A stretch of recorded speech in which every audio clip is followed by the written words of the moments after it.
Hey there, finance friends. Welcome back to our channel, where we make managing your money as easy as pie.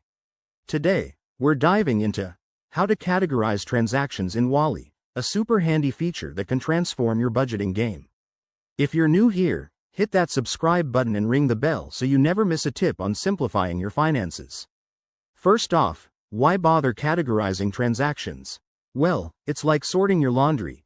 It keeps everything organized, helps you spot spending patterns, and makes tax season a whole lot less stressful. Wally is this awesome app designed for tracking expenses, and categorizing transactions is one of its standout features. Let's jump right in with the steps. Start by opening the Wally app on your phone or computer and logging in with your credentials. Once you're in, head over to the Transactions tab. It's usually front and center on the dashboard. Now, find the transaction you want to categorize. It could be that coffee run or that online shopping spree. Tap or click on it to open the details. You'll see a field or drop-down menu labeled something like Category. Here, you can select from predefined options like groceries, entertainment, or utilities.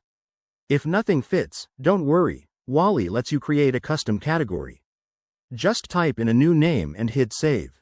Pro tip: to make this even faster, set up rules in the app's settings. For example, tell Wally to automatically tag all transactions from your favorite coffee shop as dining out. This way, you save time and keep things accurate. After you've categorized a few, take a moment to review your list. Wally often has a summary view where you can see how much you're spending in each category. It's eye-opening. If you make a mistake, it's easy to edit. Just go back and change it. And there you have it.